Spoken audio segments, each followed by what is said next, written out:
I'm Malia White, real-life Bosun and cast member on Bravo's Below Deck Med. Working in my industry can be very interesting. These are my stories. As you'll find out, my world is a total shit show.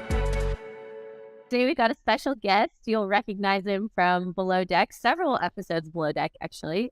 Roy. Welcome, Roy. Hey, I'm Roy. Roy, where are you? What's this music background you have? That's a Marshall amp stack Nice. and red curtains. I'm in my studio. Oh, very nice. I see a whole collection of guitars back there. Yeah, some over there. Yeah. Yeah.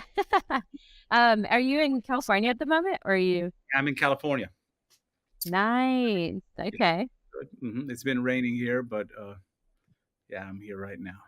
Is that where you live, is in California? Yeah, I live in Tennessee, California, London, Sweden, and New York. Oh, okay. You're all over then. Yeah, got back from a mammoth snowboarding with Little Roy 3. Oh, my that's gosh. awesome. How was that? He's probably the cutest charter guest we've ever had. Bo is right behind him and pretty cute. And now we have the third one is Love, baby Love. Wow. And Osa's pregnant again, so we actually are going to have 4 kids soon. Oh, Nice. congratulations. That's awesome. We had one kid we named Lova, which is Love in Swedish. And that's Oh, his name is cute. Orbison. And everyone thought that was silly. And then Puff Daddy just named his daughter Love Combs. Common name now, Love. I like that. Yeah. But it's, Lova in Swedish. Yeah, Love. Oh, I that's love that. sweet. Mm-hmm. Well, you'll have to do another episode of Below Deck then when you have the whole family. I hope so. Yeah, I would always be a big fan. I think I'm the biggest fan of the show. That's I so think you awesome. probably are. Yeah. So to catch like all our listeners up, Roy's been a charter guest on 2 of my seasons, but how many overall? 3? No, Or I've 2? been on 2 seasons. I just watched the shows again today to get a little bit like in the world. Yeah. So we're in season 5, episodes 3 and 4. That's those were called The Italian Job and Ace of Stewface. And then we're on season 6, episodes I think 4 and 5, and that was Love at First Night, and Ship Happens. So we were in Spain. We were in Mallorca on the Wellington, the boat, the Wellington. Yep. Andy and Malia and Hannah. Yep. Hannah was there for that. And then the next year was Malia, Captain Sandy, and Katie Floody, and Courtney and Z, and all of Yeah. The Nice. fun. That was the fun season. Yeah, the fun crew. Okay, so Roy, basically, we want to know what it's like, because I don't even know really what it's like for the guest perspective, like what it's like filming the show. Do you enjoy it? Like, do you get the same anxiety we get when it's about to come out? Like, do you panic a little bit? It is the greatest thing ever. I really like it. Now I've gotten used to the cameras, so I would do it again and again. I'm almost like addicted to it.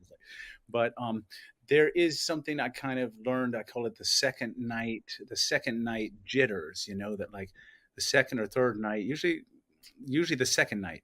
We've had, you know, in the first season, one of the guests that was with us, she kind of like, she started putting on a hoodie and glasses and was kind of like trying to hide and be invisible. And we had another great girl on the second. We were sitting there eating dinner, and a tear just starts rolling down her face. You know, I said, no. "Oh, I'm fine." So there is a lot of pressure. The first year, I have to tell you, we had never seen the show, and we didn't know what we were doing. And I thought it might be some kind of scam. I'm sitting on a dock, and they make us wait a long time at the dock. Now that I've seen the episodes, I know what's happening. That was The Italian Job was Lara was getting fired, and she was at the dock, and we were at a different place, you know, and they just let us there, and we were waiting so long. I actually thought, at one point I said, "Oh, so what if this is a scam? What if there's no show? What if we're just out here and we've flown all the way for nothing?" So a lot of feelings, you know, we didn't know what we were getting into. It's very fun. It's we're just a small part of the show, so we actually have a lot of fun in the thing. The slide is great. You know, the is great. even me, I think back and I go like, Elvis never did this. My dad never did this. And so even it's not really just a matter of having money. I don't even think rich people really do what we do very much. And so it's not even really about that. But yeah, it's about like an experience, like a new, yeah. I mean, I'm really spoiled, and it's nothing like that. That's what I'm saying. Like, I think about, like I said, I saw that Elvis movie, and I think Elvis, king of rock and roll, really, he never had a 5-story yacht for a week. Yeah. And I thought, well, what kind of person really does that? and it is not many. I don't think I would have done it. No, there's no way I would have done it that big on my own. Yeah. I also wonder about that. Like, what draws people to do it? Not only just do it, but like then you're gonna have cameras all around. Which now that I'm in actual yachting, it's such a difference because I think with the cameras around, you're just hypersensitive to everything. You're like, what did I do? What have I messed up on? What did I say? I've started to meet a lot of people who are also into it. And so what actually people do is you get 2 people or even 4. You get like 4 groups. Everyone chips in, and you go do this. And so, and then you get kind of a slightly smaller boat, and it starts to be in the realm of possible because all the hotel rooms would be expensive. You can almost make it make sense now. So I've got plans to go. I still want to see Greece that way. We saw Spain. We saw Croatia, and we ended up staying in Croatia. It was COVID during that time, so we stayed another 6 weeks after we got out of there. It was a really safe place to be at the time. But as far as the boating, I really do like it. The kids like it, and we're spoiled to it now. I think it's a great way to travel with kids. Like, we love having kids on the yacht because they just make the days go by faster. Like you're just constantly getting toys out, and we love it. My boss has kids, so I love that. Well, you were fantastic. My wife and kids both said, tell her hello, and that you did great. You really made the first season and the second. In fact, that time we went out to this castle. You took us out of the castle. You were the only one. It's not in the show, but you took us out by yourself to this castle, and the kids jumping around. You took them, dangerously jumping on an old fortress roof or something. And that, sounds about right. You did really great. You were what I would expect if it wasn't on a TV show. You did really, really a good job. And some of the others are a little bit party people and fun people. And you are that too. You are fun. I have my moments. But if there was a storm, we'd rather have you on that boat. Yeah. Thank you. Yeah, I think Roy, traveling with like a big family like that, little kids, do you get nervous? Like when you guys, how do you feel as far as like safety, when you're out in the middle of the ocean with a bunch of kids and like, at the time, like Malia and everyone, like they were all strangers, like what is that like? Well, I grew up, maybe you don't know Roy Orbison well enough. So imagine like the way that Johnny Cash traveled, we had a lot of people. So we would have, so I traveled, it was my dad and my mom and nannies and kids and bodyguards and drivers and band members and roadies. And so I'm used to traveling like kind of in a pretty big group. And so I wouldn't think of it any other way than taking my kids with me. We don't go anywhere without the kids. So that did it make me nervous? On the first charter, it was really important that they had the life jacket on. And I think that was a little more lenient the next one, but they were just so little, and there hadn't been too many kids on these shows below deck. So I trusted the kids completely there. I knew they would be okay. No, so I wasn't. Also, that speaks to how Captain Sandy kind of runs the boat as well. Like, she's great at making everyone feel safe. It was completely wonderful, safe. Yeah. Roy, this actually brings it up. Like, I know your background and I know your dad and I love music, but maybe explain so that our listeners and Amanda can get caught up. Just like a little bit of your background. Yeah. So my dad is Roy Orbison, music and sunglasses. That was his big contribution to fashion. He was the first person to wear sunglasses in media, in newspapers, on TV, at night, on stage, and so he developed that kind of cliche of the sunglasses, but he was kind of the ballad guy of rock and roll. He was there with Elvis and Johnny Cash, these guys at Sun Records, and then he's considered the greatest singer who ever lived. But we grew up in rock and roll, so so music family all the way around. Yeah. As much as so a little different than me and Malia's upbringing. Yeah. So he's probably used to just having, like you said, you're used to having this kind of lifestyle where kind of just the movie Woman and Pretty Woman, and even now we're part of that. We have the #1 play in the world. At the time COVID hit, it was Pretty Woman the musical, and that's going around. We have that in London right now. We have it traveling around America. I have another Orbison play that's going to starting on West End in London and go to Canada. So we have movies and plays and merch and everything to do with music. That's what we do. Yeah, that's awesome. Yeah. So did you guys, when you were on the boat, did you guys have a nanny with you then? Yes, we both okay. nanny. Okay. Nannies, but we had a Swedish nanny the first year, and then so yes, we had nannies both years. Yes. Yeah, which in yachting is very common. Like families bring nannies, and a lot of the time it's such a cool thing for crew because the nannies are kind of like crew, and they're kind of like a guest because they help us out a lot and they're very chilled. Yeah. It's actually a lot of fun to have them on board. Yeah, that is nice. Yeah, the kids loved it. Yeah, and the kid, like having kids run around and the nanny, it just brings life to the yacht a lot of the times, which is so much fun. Yeah. Okay, so I have to ask because music is your thing, and then below deck, how did you feel with? Because I know how I felt, but how do you feel like the television side? Do you like that aspect of it? Like, well, it's a strange thing for me because I kind of hid from fame my whole life. There were a lot of reality shows, like the Osbournes was a big one. So at the time they were actually filming that, some of the time we'd never signed the waiver. So my would actually be with the camera. We filmed some of those shows. We'd be on that side of the camera. And then there was another. So there were a lot of reality shows, and I never signed the waiver. I was really like weird. No, I'm not signing the waiver. I'm not in the show. Not in the show.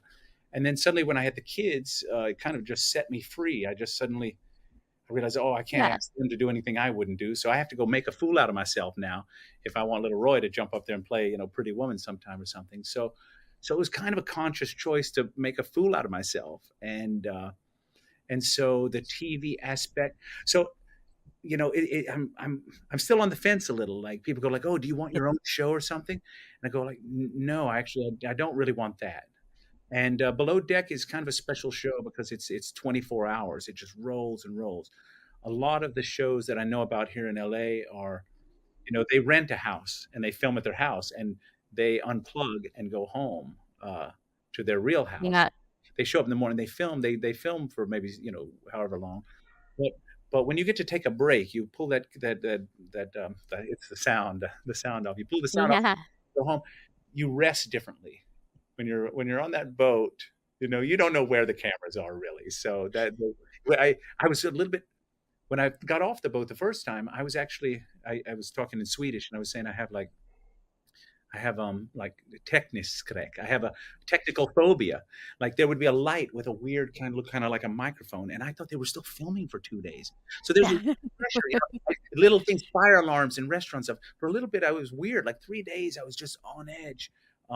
So the filming part, but I like it now, and what really changed for me was watching a lot of the shows, meeting you guys, seeing how you handled it, watching these Bravo shows. I got hooked. Yeah. So I am a Bravo-holic now. I watch all these shows and I see how they're editing it a little bit. And I realize it's kind of a little bit fun and games, a little bit fantasy. It's still very realistic, but I saw these shows enough that I like it. I like it as a fan too, so I'm kind of like a fan with a backstage pass to the boat. Yeah. Well, I'm so glad you said that. Well, and for the record, I don't think that you made a fool of yourself at all, but were you and your family on edge like when the actual filming was happening? Were you like hey, they're going to be filming, so be good. Or were there topics that are like off limits where you're like, okay, we're not talking about this, we're not. I'm coming at it from actually kind of a serious artist. I'm actually a songwriter, guitarist and things. So when I say make a fool out of myself, I mean cross over in this world. And it's actually the opposite of making a fool out of myself. It is a very real world we're dealing with.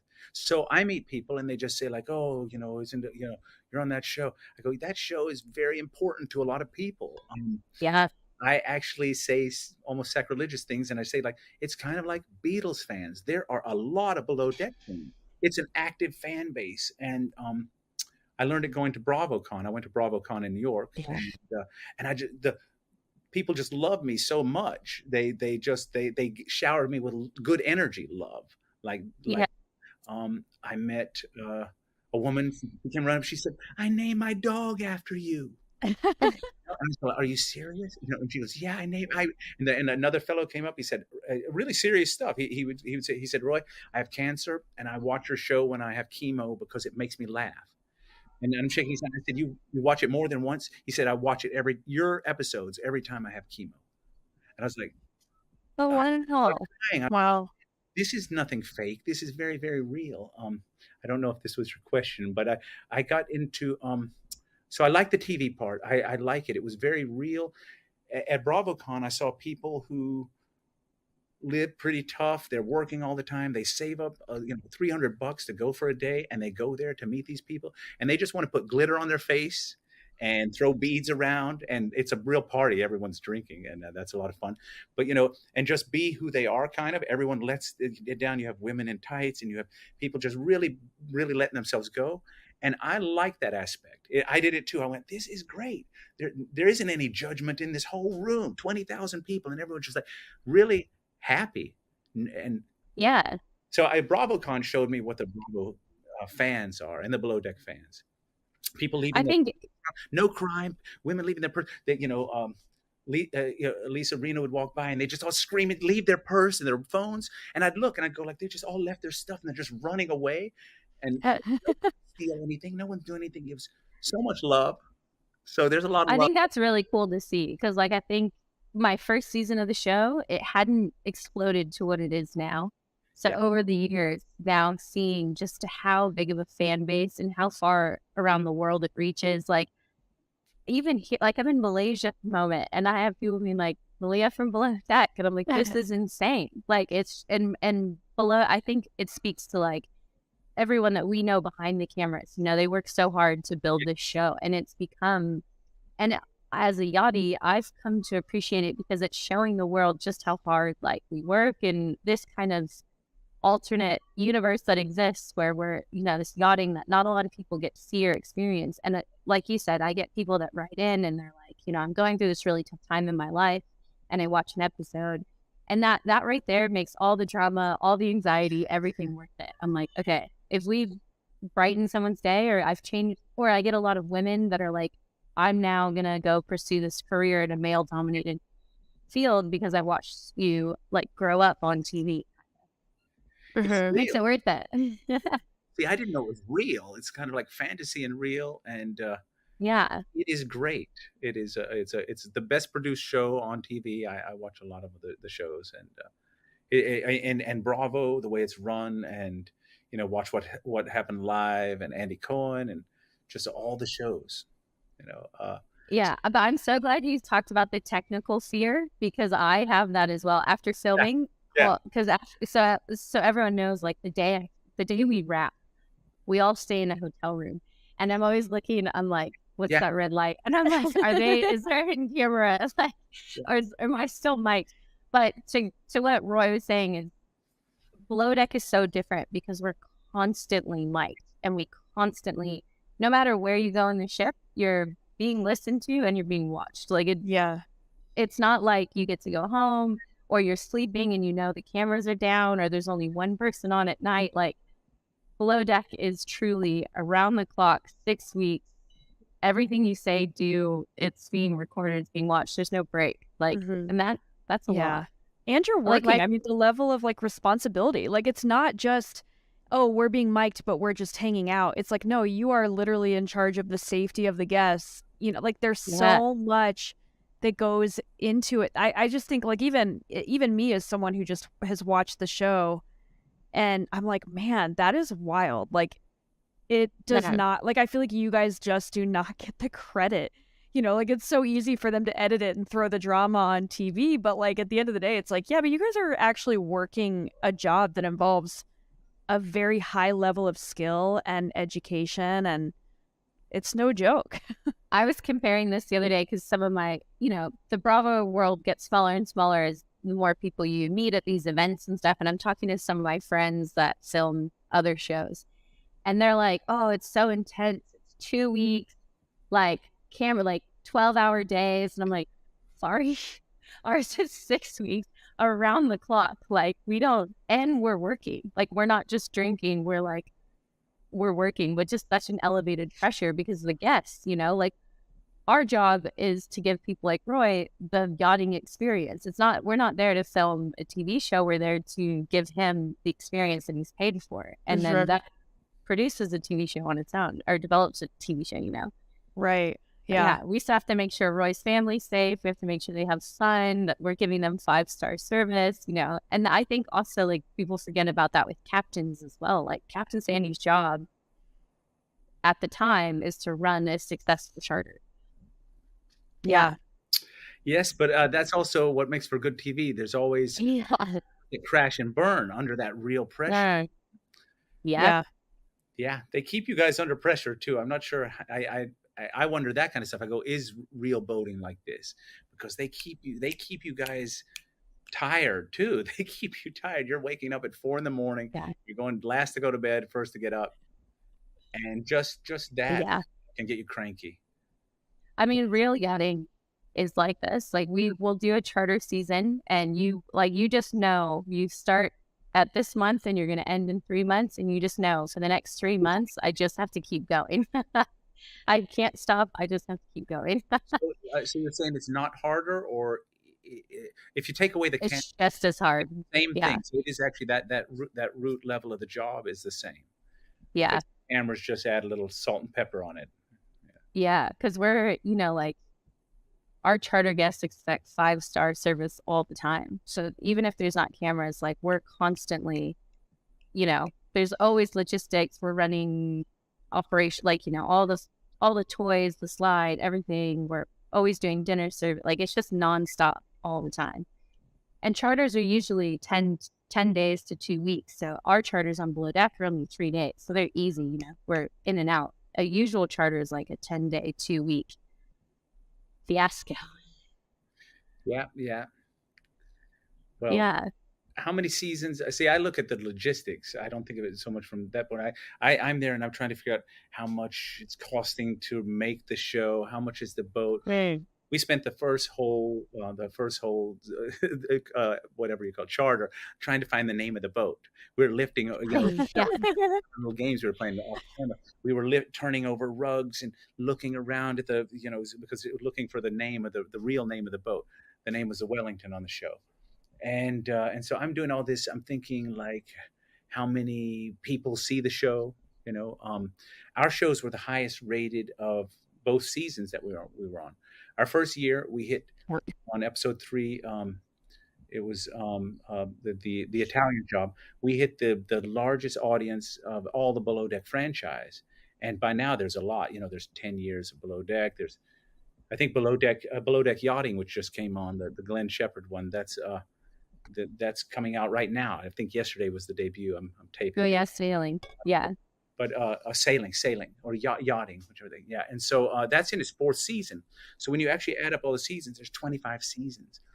And then our next episode beat that because that was the episode that Hannah was let go. So we happened to crescendo on that. And then and I thought there's no way we can beat that. And the next year, I put on we call it the good year and the bad year. The next year was the bad show. When people say like, "Oh, I saw you on TV," I say, "Oh, the good episode or the bad episode?" I ask the same thing, Roy. I'm like, which season? The Hannah season or the non-Hannah season? We did it again. We beat the highest episode, and the next one beat it of all the franchises. So in a way, I felt a lot of love from that. I'm like, oh, they loved us. We were but so I think of how many seasons. If you add up all the seasons, there's 30 seasons of Below Deck now in a short 10-year period. That's a lot of shows. And I think about it from the production point of view, and the food is always a strange thing on the boats. I wonder if even I've been on these boats, and I'm almost asking a question like, is that real? Is that the way it is? Kiko was great. We really loved Kiko, the first thing. And then they fired Kiko like shortly after our episode. The next year, Roy walks up to Captain Sandy as we're going down the thing. The first thing he said, I think they had it, he said like, why? They hugged anyone. Why did you fire Kiko? I remember that. And we were all like, oh my God. The show. You asked earlier, are things off limits or not on, and so you can't talk about the show. That's their rule. And you can't listen to music. That bugs everyone. I hate that. That's missing. There's something missing a little bit on those best. Oh, that would be hard, a trip without music. So you're actually kind of washing down the boat without music. And you can't, and so I was saying, hey, we'll license you the music. I've got a lot of music. We can give you some music party. I can play music that we own. But no, that didn't work. So those things are off limits. And then from us as a family, no, there's not much off limits. I'm back to answering the question 3 back. No, that's fine. Yeah. No, I personally, on the second show, I thought I used it as a vehicle to become a little bit more the person that I want to be. I was like, oh, the cameras are on, and so why am I going to act differently on the boat or when I get off? So I kind of now am never off the boat. I just am. Even now today, I go around and I just don't want to have things in my spirit that would be, offensive or something anyway. So I have to watch how I talk a little and not say F I like that stuff. Yeah. And just kind of clean my own spirit. I told Osa, I said, this is a chance. We should be the people we want to be. So we exercise before we go. And, I just keep on exercising. And I just kind of almost, you act a little better when there's a camera. I think, well, why would you do that? Why not just act that way all the time? Then you don't worry. So that's the point I'm at now. I think I could do any shows because, it might not be interesting or good, but I'm not going to do any. I just be myself. I don't have too much to hide. And so I like that. A little bit of like meditation and going like, okay, is there any parts of me that I would want to, and to get rid of? And it was just a little bit like flipping a switch of just be why not use it to, that's the words I say, be the person that you want to be. That I want to be a good guy that someone likes, that people would like, and that, and so just be that. Yeah. I feel that way too. I mean, I can relate to that because I feel like the first season, well, we're working so hard that you kind of forget the cameras are there. But I was just, I'm like, you're not going to be able to hide who you are. Yeah. So I'm just going to be me. And as all of us know, I'm either extremely hated or extremely loved. And you just have to let it be. You're never going to convince everyone. And you can try to tell your side of the story. You can try to whatever, but it's just going to be what it's going to be. And so you might as well just be true to yourself, which is hard when you're in the public eye, but it is what it is. I don't think you're extremely hated. I don't think you're extremely hated. Well, how did you feel? You were there for the whole Hannah, and I can't really speak to everything that happened with Hannah, but, I don't hate Hannah. I've never hated Hannah. It was never malicious, but I always felt, especially with your family and like other charter guests, I was like, I don't want these people to hate me, like, because they watched the show. I don't know. I had to think what you meant. I really don't. I had to think what you meant. I was going and see. I'm on Instagram and all these stuff all the time. I leave the little anchors. Yeah, you do. I do that more than anybody. Just get in people's face a little bit. But so I'm really active, and so I've seen a little bit of what you're talking about, and I couldn't relate. I had to say to Osa, I was saying like, what do they think is it because she's so straight? She should be a little bit like crazier or something. And I was going like, well, why don't they like that? And I just really couldn't figure it out. Just slightly, it's a little bit about screen time. Hannah had so much screen time. She really was Below Deck Med, and so you don't want to even like right now, don't want to upstage the stars. I'm the guest. Well, the Chief Stew is the show. The Chief Stew and the chefs. So in a way, you were just a little bit newer. This is my honest opinion. I would just say that like Hannah was she was an institution with a 90% of people were loving her, and so anything that goes against that is going to get that's like once I did a Guns N' Roses podcast, and I said something about someone, either the Red Hot Chili Peppers or something. I just said a little cast off line. No. And it made front page news of stuff. I was like, oh no, I didn't say that. I didn't say that. I wouldn't say, I like the Red Hot Chili Peppers. But so you gotta be careful, and so a little bit, anything with Hannah.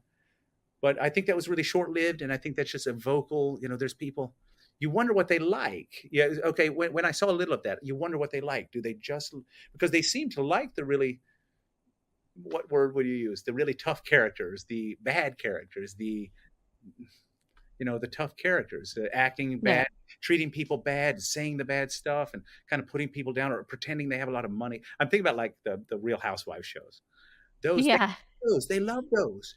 And so like at BravoCon, Lisa Rinna, she walks out and flicked off the audience as she walks on stage. And everyone's booing her, and I'm there, and it feels real. They're booing, boo, and they're yelling, and it was crazy in the room.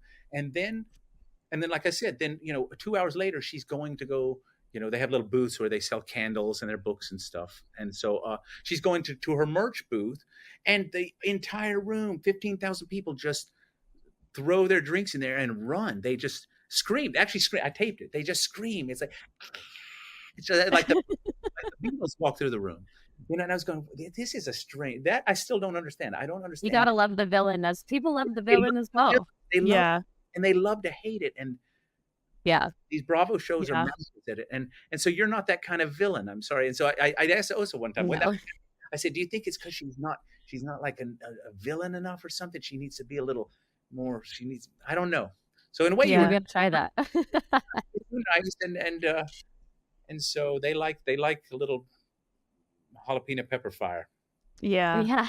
You're definitely not the villain. Like, for my perspective, like, Hannah was the villain, so.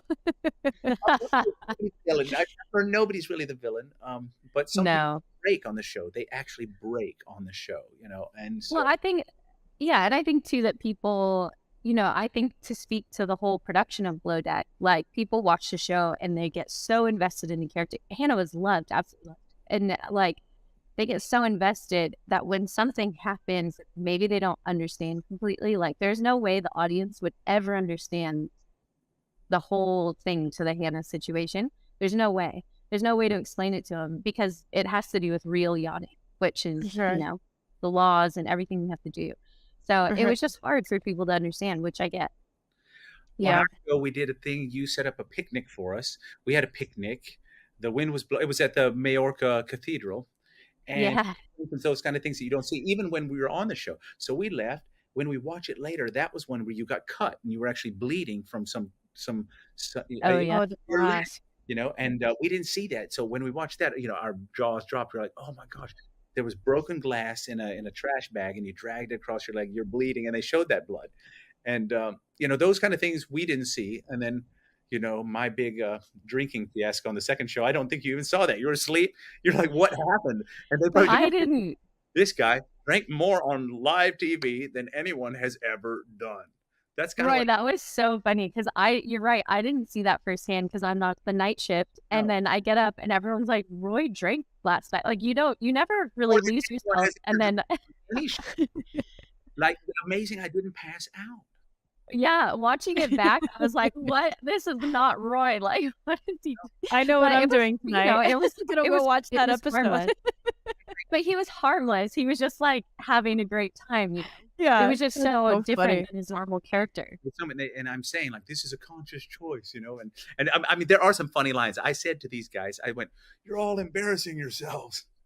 What I meant was, and I don't know if that was obvious, but like, we're on $100 million yacht. There's like COVID going on. You guys are not drinking. None of you are drinking. That's kind of, my group kind of got a little boring. They got a little boring. And so I just want to show, like, I trust everything. I trust everything so much. I know nothing bad's going to happen to me. I'm not going to do or say anything too bad. Of course, they edited it like I crashed the boat. They cut to commercial and they come back and they never even resolve it. That was one of the weirdest edits I've ever seen on Below Deck. And They make it like I was going to jump off the boat, and Captain Sandy actually says, what the hell's going on back there? And then they go to commercial. They come back and we're eating breakfast. They built this tension and never resolved it in any way. And they love a good hanger. I guess so. They don't have to have an ending. It just builds something. Yeah, that's funny. Yeah, that's really funny. I think of things that didn't make it. I don't know if this is that kind of show, but you ruined lobster for me.